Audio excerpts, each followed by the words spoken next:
안녕하십니까? 마지막 사명을 찾아오신 여러분을 진심으로 환영합니다. 사도시대는 기적의 시대였습니다. 사도들은 죽은 자를 살리고 안진뱅이를 일으켰습니다. 그리고 온 세상을 다니면서 방언으로 복음을 전했습니다. 그러나 12제자 중에 11제자가 순교하고 사도 요한마저 반모섬에 끌려가 유배당했습니다. 그렇게 사도시대가 끝나면서 기독교회 안에 기적이 사라지게 되었습니다. 물론 여기저기서 조금씩 특별한 상황에서 기적이 일어났지만 초대교회를 채웠던 그 현저한 기적들은 더 이상 나타나지 않았습니다.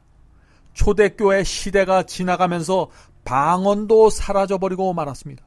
거의 1800년 동안 방언은 기독교회 안에서 사라졌습니다.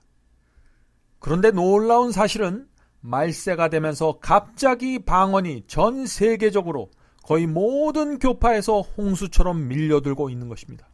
왜 이런 일이 생기게 된 것일까요?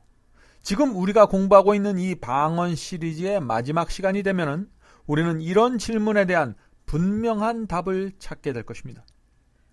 오늘날 방언에 대한 책들이 서점마다 가득 차 있습니다. 또 인터넷을 찾아보면은 방언에 대한 글과 설교들이 정말 많이 있습니다.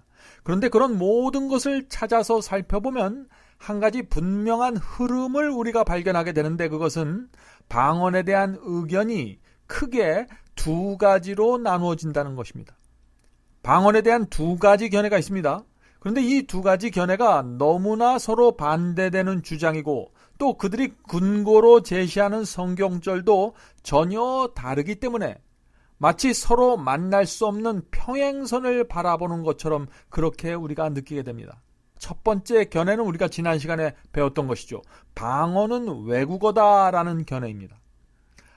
방언을 외국어라고 생각하는 분들은 이 성서적 방언은 사도행전 2장에 나오는 방언이 성서적 방언이다라고 생각을 합니다.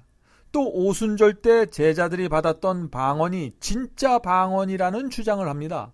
그래서 방언이 외국어라는 사실을 입증하기 위해서 그 사도행전 말씀에 집중해서 방언을 설명합니다.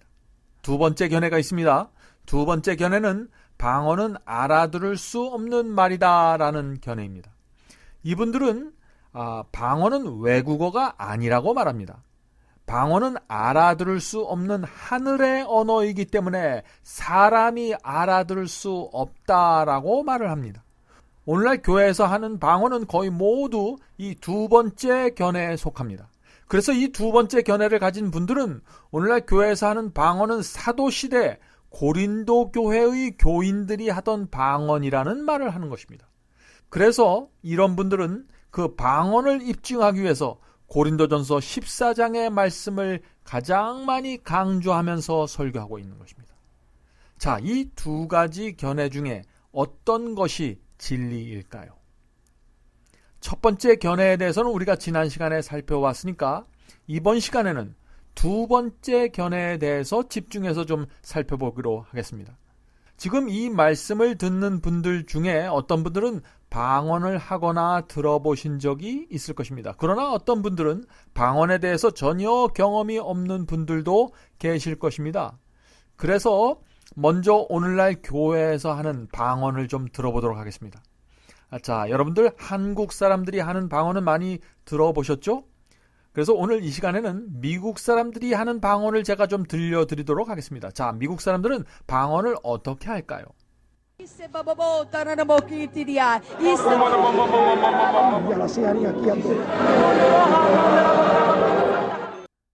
자, 어떻습니까? 조금 전에 미국 사람이 뭐라고 말한 것 같습니까? 오늘날 기독교에서 들려오는 방언은 이처럼 알아들을 수 없는 방언입니다. 방언을 하는 본인도 무슨 뜻인지 알지 못하고 듣는 사람들도 그것이 무슨 말인지 알 수 없는 것, 그것이 오늘날의 방언입니다.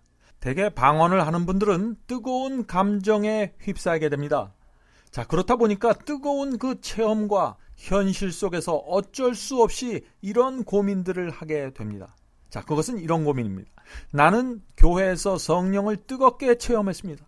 가슴에서 뜨거운 불이 나왔고 이 세상을 떠난 것 같은 아주 황홀한 느낌을 느꼈습니다. 목이 쉬도록 찬송을 불렀고 하늘의 방언을 토해냈습니다. 그러나 집에 돌아오면 모든 것이 전과 같았습니다. 변화된 것이 하나도 없었습니다. 여전히 세상과 돈을 사랑하고 있었으며 미워하던 감정이 그대로 남아있고 정욕이 속에서부터 끌어올랐습니다. 분명히 조금 전에 하늘의 언어로 방언을 했는데 왜 내 마음과 감정과 삶은 변화되지 않을까요? 도대체 무엇이 잘못된 것입니까? 방언을 할 때는 뜨거웠는데 얼마 지나면 다시 허전함이 몰려옵니다. 제가 어떻게 해야 할까요? 사랑하는 성도 여러분, 혹시 여러분 중에 이런 고민을 하고 계신 분이 계십니까? 정직한 양심으로 진리를 찾고자 하는 분들은 이번 방언 시리즈를 통해서 이 시대를 위한 중요한 진리를 만나게 되실 것입니다. 오늘날 많은 사람들이 교회에서 들려오는 방언은 그 사도 시대에 고린도 교회에서 하던 방언이라고 말합니다. 그러므로 우리는 고린도 교회가 어떤 교회인지 또 그 속에서 어떤 종류의 방언들이 나왔는지 우리가 그것을 살펴볼 필요가 있는 것입니다. 고린도 교회는 정말 많은 문제를 가지고 있었던 교회입니다. 바울은 고린도 전서에서 고린도 교회가 가지고 있던 여러 가지 문제들을 아주 구체적으로 지적했습니다. 교회 내의 분쟁이 있었습니다. 세속화, 또 거짓 복음의 침투, 상상을 초월한 성적인 타락이 있었습니다. 신도들 간에 법적으로 소송 사건이 있었습니다. 결혼 문제가 있었고 여자들의 그 복종하는 문제, 성찬식 문제, 은사와 방언에 대한 문제, 그리고 부활을 부정하는 것 등 이런 여러 가지 문제들이 고린도 교회가 갖고 있던 문제였습니다. 자, 지금처럼 이렇게 타락하고 세속적인 사회에서도 고린도 교회처럼 문제가 많은 교회를 찾는 것은 그렇게 쉽지 않을 것입니다. 자, 그런데 왜 고린도 교회는 그렇게 많은 문제가 있었을까요? 고린도 교회의 문제는 고린도 지역이 갖고 있던 문제와 깊은 관계가 있습니다. 고린도는 도덕적으로 아주 타락한 도시였습니다. 그래서 그 당시 고린도처럼 행동한다 하는 말은 자기 마음대로 자기 하고 싶은 대로 한다는 뜻으로 사용됐습니다. 또한 고린도라는 단어가 동사로 쓰였을 때는 창녀와 관계를 맺다라는 뜻으로 사용되었습니다.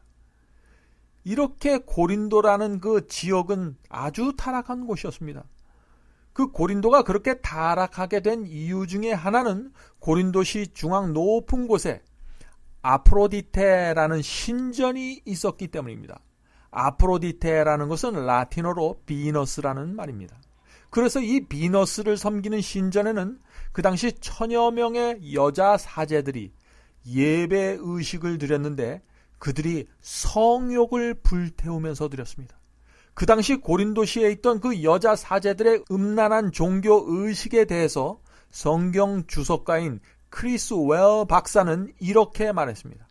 고대 고린도 앞에는 장엄한 아프로디테 신전이 있었는데 사랑과 미의 여신이 성의 신으로, 성욕의 신으로 숭배되었다.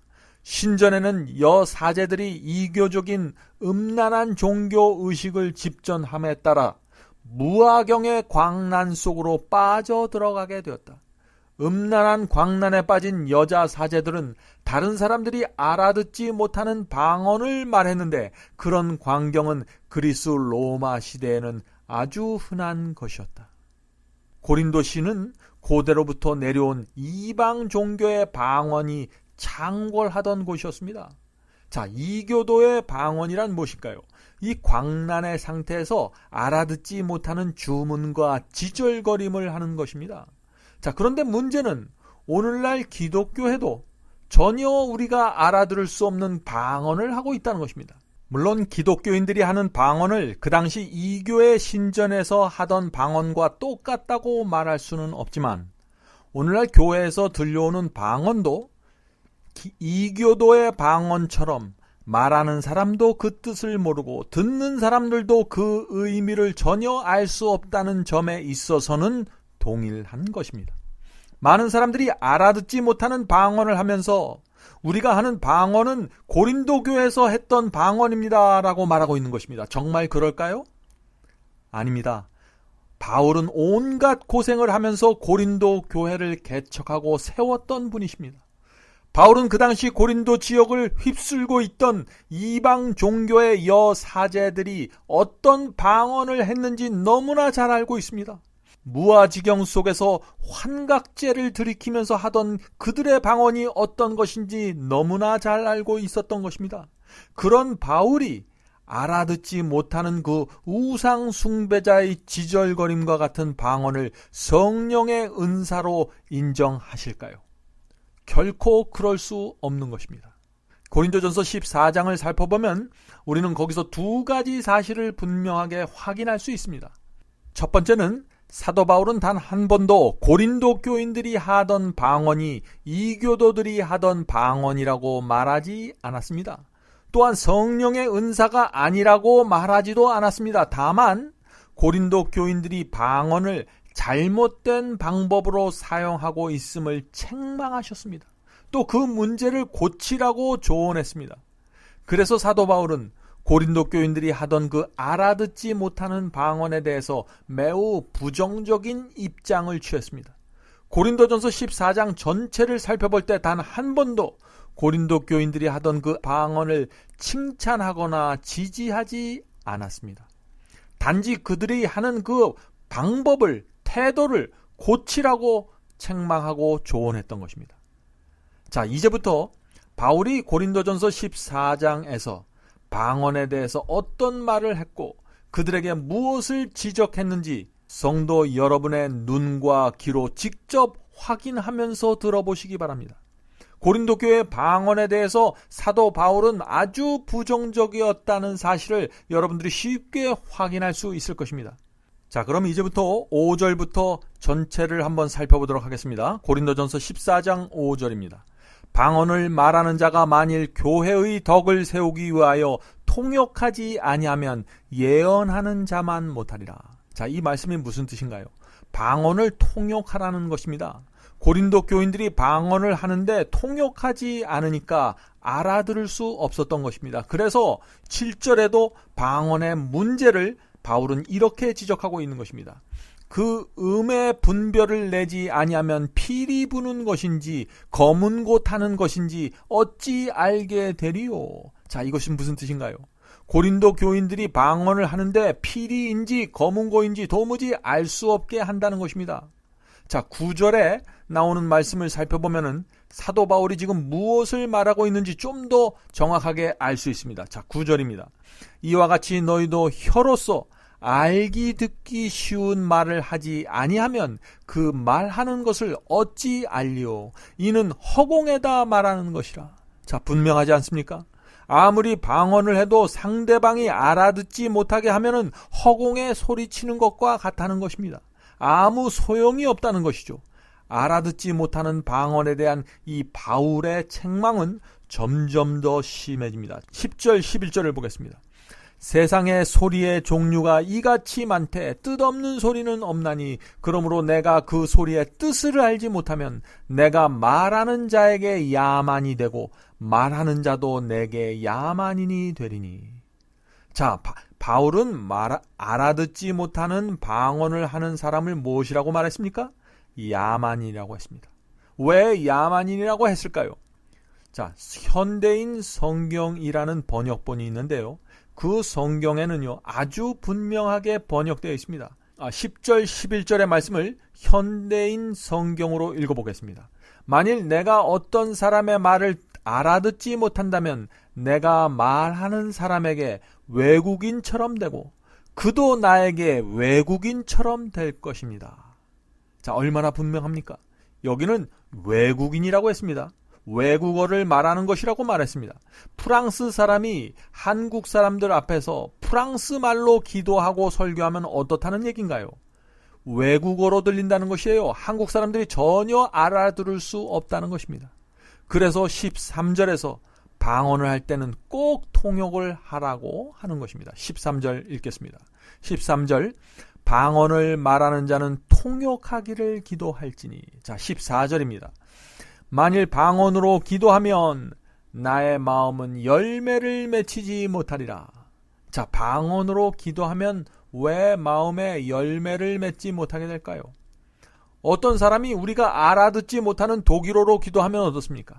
아무리 기도해도 알아듣지 못하기 때문에 그 마음이 흡족하지 못한 것입니다. 그래서 열매를 맺지 못하게 되는 것입니다. 바울은 16절에서 알아듣지 못하는 방언을 할 때 마음에 열매를 맺지 못하는 이유에 대해서 이렇게 설명했습니다. 내가 무슨 말을 하는지 알지 못하고 내 감사에 어찌 아멘 하리요. 자, 무슨 말입니까? 아무리 방언으로 기도해도 말을 알아듣지 못하면 감사할 수도 없고 아멘이라고 화답할 수도 없다는 것입니다. 자, 그래서 17절에 이런 말씀이 이어지는 것입니다. 17절입니다. 너는 잘하였으나 다른 사람은 덕세움을 받지 못하리라. 너는 열심히 방언으로 잘 기도했지만 다른 사람들은 알아듣지 못하기 때문에 도무지 덕이 되지 않는다는 것입니다. 자, 19절 보겠습니다. 깨달은 마음으로 5마디 말을 한 것이 1만마디 방언으로 말하는 것보다 나으리라. 자, 분명하지 않습니까? 방언을 해도 본인이나 상대방이 깨닫지 못하면 아무 소용 없다는 것입니다. 5말을 올바로 깨닫게 하는 것이 더 낫다는 것이죠. 1만마디 방언을 말하는 것보다 말이죠. 자, 22절에서 바울은 방언을 어떻게 사용하라고 말은 분명한 그 용도를 정해 주었습니다. 22절입니다.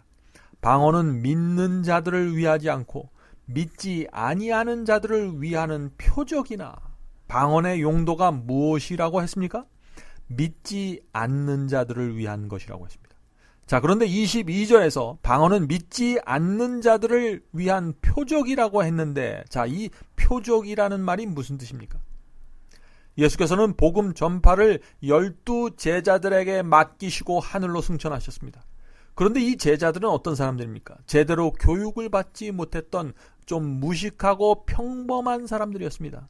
그들의 능력으로는 이 언어의 장벽을 뛰어넘지 못하고 여러 민족들에게 복음을 전할 수가 없었습니다.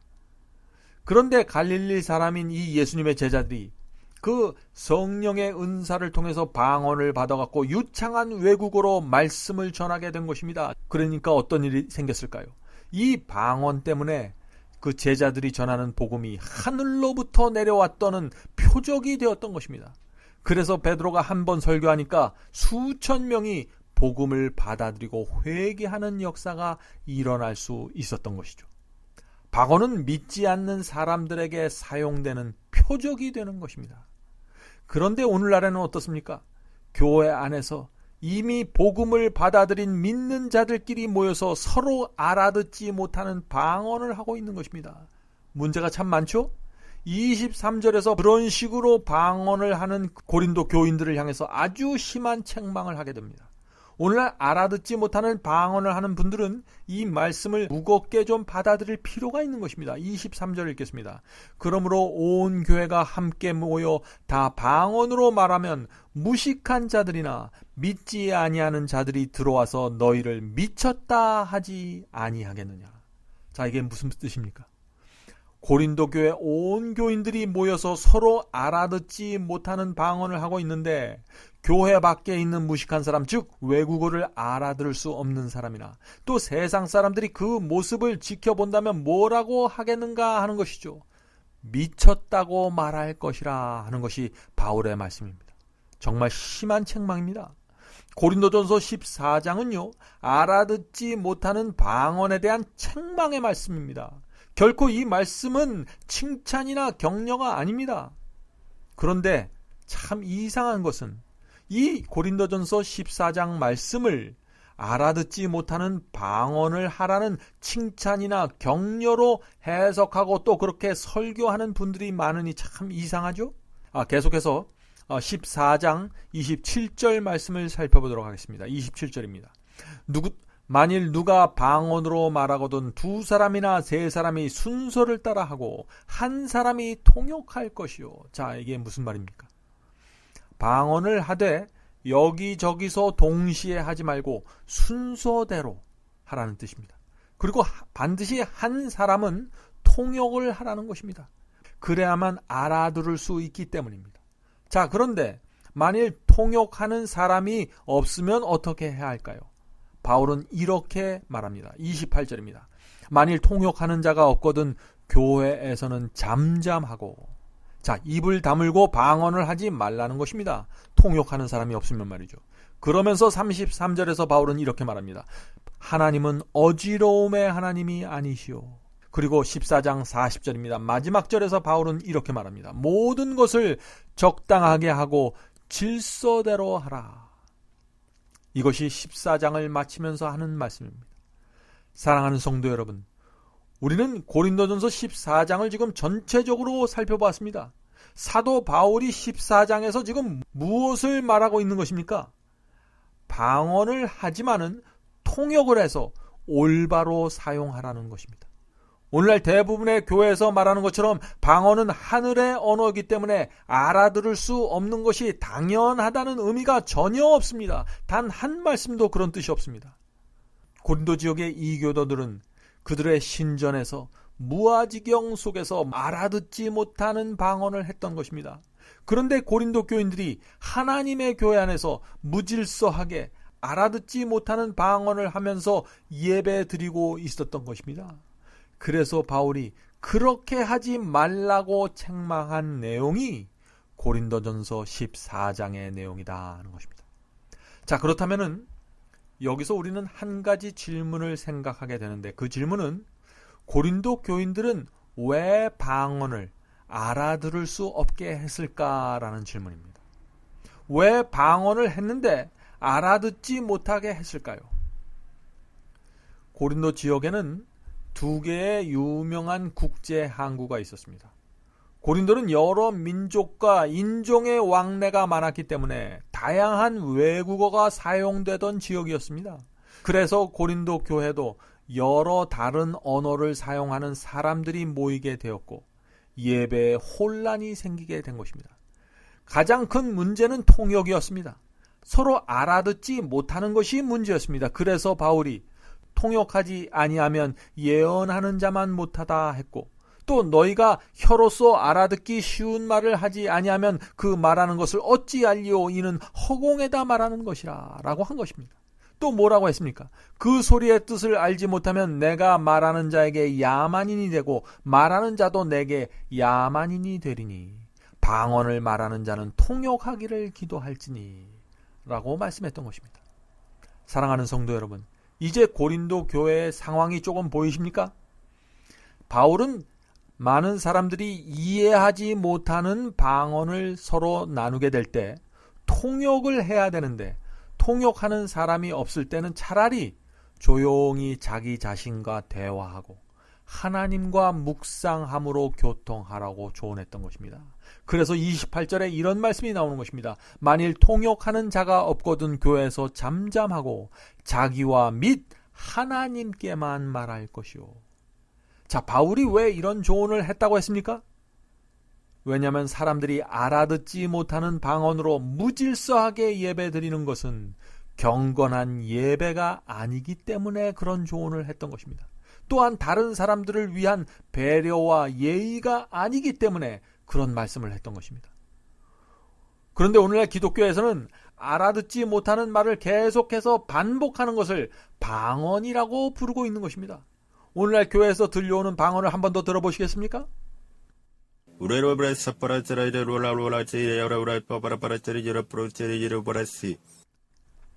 이런 방언을 하니까 방언하는 사람도 그 뜻을 모르고 듣는 사람도 뜻을 모르게 되는 것입니다. 뜻을 모른 채 기도하고 있기 때문에 기도가 응답되었는지도 알 수 없는 것입니다. 자, 그런 모습을 지금 세상 사람들이 보고 있기 때문에 기독교인들을 이상하게 생각하는 것입니다. 그들 입장에서, 하나님을 모르는 사람들 입장에서 얼마나 이상하게 보일까요? 세상 사람들이 볼 때는 자기랑 똑같이 이기적이고 정욕적이고 돈을 사랑하는 사람인데 그런 사람들이 새벽마다 교회에 가서 모여서 알아들을 수 없는 말을 서로 나누고 있는 그 모습을 보는 것입니다. 그리고 교회에 가면 하나님께서 방언의 기적들을 그런 사람들에게 준다고 하는 것입니다. 하나님께서 주시는 방언으로 도무지 알아들을 수 없는 소리를 내면서 온 교인들이 기도하고 예배드리는 그런 모습을 세상 사람들이 볼 때 어떻게 생각할까요? 한번 우리가 입장을 좀 바꿔놓고 생각해 보시기 바랍니다. 그래서 바울이 세상 사람들이 너희를 미쳤다고 생각할 것이라고 고린도 교인들에게 말했던 것이죠. 여러분들 그들의 상황이 이해가 되십니까? 사랑하는 성도 여러분, 이미 아주 오래전부터 기독교회가 치명적인 혼돈 가운데 빠지고 말았습니다. 수많은 사람들이 깊은 혼돈 속에서 알아듣지 못하는 방언을 서로 하고 있는 것입니다. 이교도의 신전에서나 들을 수 있는 그런 지절거림이 오늘날 많은 교회들 속에서 들려 나오고 있는 것입니다. 정말 두려운 상황이 지금 우리 눈앞에서 벌어지고 있는데 아무도 그것을 이상하게 보지 않는 것입니다. 어떤 그리스도인이 인터넷에 이런 글을 남겼습니다. 이분은 현재 방언을 하는 그리스도인입니다. 그분이 이런 말을 남겼습니다. 고린도전서 14장에 방언을 주신 하나님께 감사합니다. 방언은 하늘의 언어입니다. 천사가 인간의 몸을 빌려서 하는 말입니다. 사람마다 그래서 하는 방언이 달라지게 되는 것이죠. 그렇게 달라지게 되는 데는 이유가 있습니다. 각기 다른 천사의 말을 하기 때문입니다. 그래서 방언의 소리가 달라지고 음이 달라지는 것입니다. 방언의 종류도 다양할 수밖에 없는 것입니다. 일명 랄랄라 방언으로부터 시작해서 찬양 방언, 또 신음처럼 들리는 방언, 아름답게 들리는 방언 등 여러 가지가 있습니다. 방언하는 사람들은 자신의 입을 통해서 나오는 소리가 무슨 뜻인지 알 수 없습니다. 듣는 사람도 그 내용을 물론 알 수 없습니다. 그런데 거기에는 이유가 있습니다. 왜냐하면 방언은 하늘의 언어이고 천사의 말이기 때문에 우리 사람들은 알 수 없는 것이 당연한 것입니다. 우리는 성령께서 주시는 하늘의 언어를 단지 즐기고 하나님을 찬양하며 구원에 대한 확신을 붙잡으면 됩니다.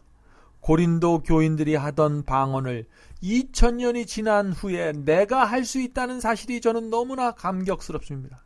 그들이 했던 하늘의 방언을 나도 할 수 있어서 감격하게 됩니다. 만약 방언이 없었다면 오랫동안 기도할 수 없고 내 영혼이 만족할 수도 없습니다. 방언이 없으면 경건의 비밀을 알 수도 없습니다. 방언을 하면 모든 고통과 문제를 잊을 수 있기 때문에 행복합니다. 인간이 알아듣지 못하는 방언을 주신 하나님께 너무나 감사합니다. 얼마나 기가 막힌 이야기입니까? 얼마나 바울의 가르침과 동떨어진 생각입니까? 우리는 성경이 말하는 방언이 어떤 것인지 정확하게 알아야 합니다. 그렇지 않으면 방언을 한다고 하면서 옛날 이교도들이 하던 것과 같은 그런 방언을 할 수 있기 때문에 그런 것입니다. 어떤 사람은 이런 질문을 하죠. 원래 방언은 오순절에 내린 방언밖에 없습니다. 그것은 사실입니다. 그러나 나중에 새로운 방언이 추가되었기 때문에 알아듣지 못하는 방언이 생기게 된 것입니다. 그래서 고린도 교인들도 그 당시 알아듣지 못하는 방언을 했던 것입니다. 정말 새로운 방언이 나중에 추가된 것일까요? 아닙니다. 성경은 오직 하나의 방언만을 말하고 있습니다.